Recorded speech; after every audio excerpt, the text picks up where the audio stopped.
मतलब लग रहा है कि ये टेस्ट मैच इंडिया जीत सकता है और इंडिया आगे है रनों के लिहाज से, लीड के हिसाब से भी, और इस टेस्ट मैच में इंडिया ने अपनी पकड़ तो बना ली है। बट ये टेस्ट मैच ना अब लो स्कोरिंग मैच है, और लो स्कोरिंग मैच कैसे जीता जाएगा? रनों से। आई थिंक जो यशस्वी जायसवाल की हमने बैटिंग देखी, आज जैक क्रॉली और बेन डकेट की जो हमने बैटिंग देखी, एटलीस्ट बाद में हैरी ब्रूक ने भी आपको दिखाया, एटलीस्ट ये चीज़ है, उनको पता है कि इस विकेट पे ना सर्वाइवल जो है आपका, किसी भी बॉल पे आपका नाम लिखा हो सकता है, तो आपको रन बनाने हैं। खैर, दिन का खेल जो खत्म हुआ है, इंडिया का स्कोर है 75 पे 2।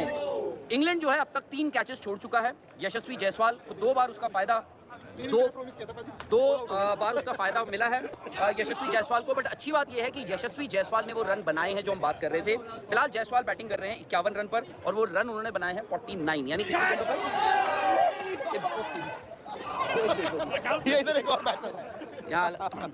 49। तो इंडिया फिलहाल इंग्लैंड से है 52 रन आगे। देखो वर्चुअली इंडिया 52 for 2 हो गया। डर तो ये था ना राहुल की भाई, पहले 200 रन की लीड लग रही थी, फिर इंडिया ने यार जो आज बॉल डाला है, ये मतलब इस तरह के स्पेल ना आपको अरसों याद रहते हैं। याद पर उस दिन रहते हैं जब मैच जीते। कई ऐसे मैच इंडिया ने हारे होंगे जिसमें बॉलर्स ने आपको इस तरह की विकेटें दी होंगी, बट हम याद नहीं रखते ना, हमें याद रहता है जब जीत गए। तो इसीलिए मैं ये मानता हूँ कि इस ओवल के मैदान में आज हम दूसरे दिन यहाँ पर खड़े हैं। आई होप कल हम तीसरे दिन जब यहाँ पर खड़े हों तो हम ये कह रहे हो इतिहास की दहलीज पर है। आज जो आपके बॉलर्स ने किया राहुल, उसके बावजूद डर ये था कि 23 रन आपको चुभे ना, है ना। अगर आप ये 75 2 आउट की बजाय 75 4 आउट होते फिर आप फंस गए थे। लेकिन इंडिया ने आज क्या किया, तेज रन भी बना दिए। सो आप 52 हो गए, मुझे पता क्या लग रहा है, ये टेस्ट मैच ना लॉर्ड्स की तरह खत्म होगा, जस्ट दैट कि रोल रिवर्सल हो जाएगा।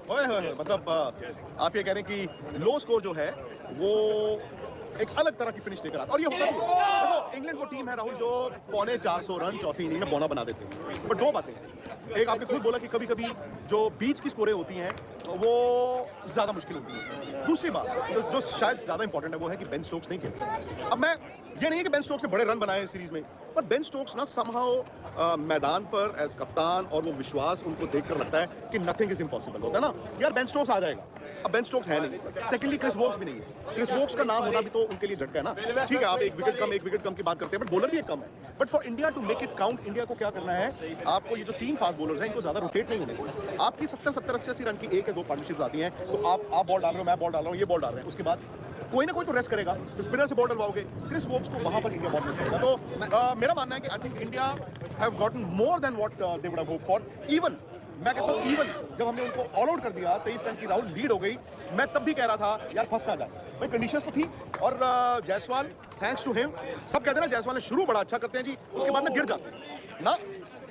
एक इनिंग है ये जायसवाल की 51, किस्मत उनके साथ है। क्या छूट रहे तो छूट रहे हैं, जायसवाल ने भी तो छोड़े थे, छूट रहे। अब किस्मत आपके साथ तब होती है, कहते हैं ना कि फॉर्चून फेवर्स द ब्रेव। तो आई थिंक ये चीज भी जायसवाल के साथ है। अब बात वही आ जाती है कि देखो, अगर सुबह आप मुझसे पूछते जब इंडिया 224 ऑल आउट हो गया था, आपने 4 विकेटें खो दी थी, उस वक्त ये हुआ कि भाई दिन का मतलब शुरू हुआ है, पता ही नहीं चला कि खत्म कब हो गई इंडिया की पारी। उस वक्त अगर आपने मुझसे ये पूछा होता कि आज इंडिया इंग्लैंड को ऑल आउट भी कर देगा, 52 रन की लीड भी ले चुका होगा, हाँ 2 विकेट आपके गिर भी चुके होंगे, जो आपका एक ओपनर होगा जिसमें से केएल राहुल और तीसरा आपके साई सुदर्शन होंगे, मैं ना खुशी ले लेता उस वक्त 224 जब इंडिया ऑल आउट हुआ था। तो अस्सलामुअलैकुम दोस्तों, जैसा कि आप जानते ही हैं कि India versus England 4th test series चल रही है, कि जिसमें फर्स्ट डे में इंडिया ने बैटिंग करने का फ़ैसला किया, और हम ये मानकर चल रहे थे कि मैनचेस्टर की पिचेस फ्लैट हैं और उस पर इंडियन बैट्समैन अपना जलवा दिखाएंगे, और जैसे कि शुभमन गिल, केएल राहुल, यशस्वी जायसवाल जैसे प्लेयर बहुत अच्छा रन स्कोर करेंगे। लेकिन हुआ इसके बिल्कुल उलट, क्योंकि शुभमन गिल बहुत ही कम रन स्कोर करके सिर्फ 12 रन पर ही आउट हो गए, जबकि यशस्वी जायसवाल ने काफ़ी अच्छा रन स्कोर किया और 50 रन से ऊपर रन्स लगाए।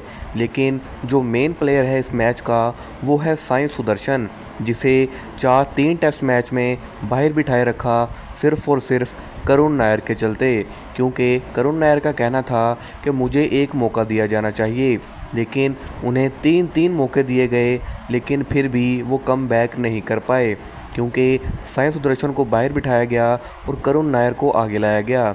लेकिन चौथे टेस्ट मैच में करुण नायर को बाहर निकाल दिया गया और साई सुदर्शन को उनकी जगह वापस मिल गई, और जिस तरह से वो खेल रहे हैं हो सकता है कि इंडिया जीत जाए। लेकिन कल जैसे ही फर्स्ट डे ख़त्म होने वाला था तब बहुत ही बुरा हादसा पेश आया।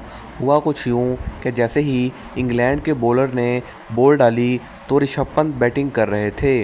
उन्होंने लेग की तरफ शॉट खेलना चाहा, लेकिन गलती से बॉल आकर सबसे पहले बैट के टकराई और उसके बाद उनके पाँव पर लग गई, जिसकी वजह से वो बैडली इंजर्ड हो गए और उनके ब्लड स्वेलिंग होने लगी। जिसके बाद गोल्फ कार्ट में बिठाकर ऋषभ पंत को ग्राउंड से बाहर ले जाया गया और उसके बाद उन्हें हॉस्पिटल शिफ्ट कर दिया गया। ऋषभ पंत एक ऐसा वाहिद खिलाड़ी था जो कि इंडिया और इंग्लैंड में दीवार बनकर खड़ा था कि इंडिया का आखिरी सहारा था, क्योंकि शुभमन गिल तो वैसे ही 12 रन स्कोर करके बाहर चले गए और केएल राहुल भी कुछ अच्छे रन स्कोर नहीं कर पाए और आखिरी उम्मीद थी ऋषभ पंत, जो कि इंजर्ड होकर वो भी रिटायर्ड हो गए। अब हो सकता है कि ऋषभ पंत 5वें टेस्ट सीरीज़ में भी ना खेलें, क्योंकि चौथी में तो कंफर्म है वो वापस नहीं आएंगे। और मानकर चलिए कि इंडिया ने पहले ही दिन अपनी 5 विकेटें गंवा दी हैं। कहने को तो स्कोर काफ़ी अच्छा है, लेकिन पीछे सिर्फ वाशिंगटन सुंदर ही बचते हैं जो कि अच्छे बैट्समैन हैं।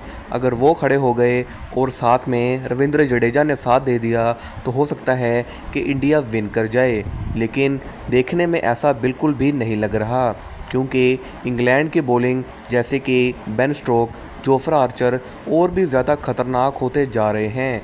इंडिया के मशहूर बैट्समैन भी उनके आगे कुछ नहीं कर पा रहे। देखना ये है कि क्या इंडिया ये जीत सकता है या फिर नहीं, क्योंकि अगर इंडिया ये सीरीज़ हार गया तो समझ लो कि इंग्लैंड आराम से India versus England test series जीत चुका।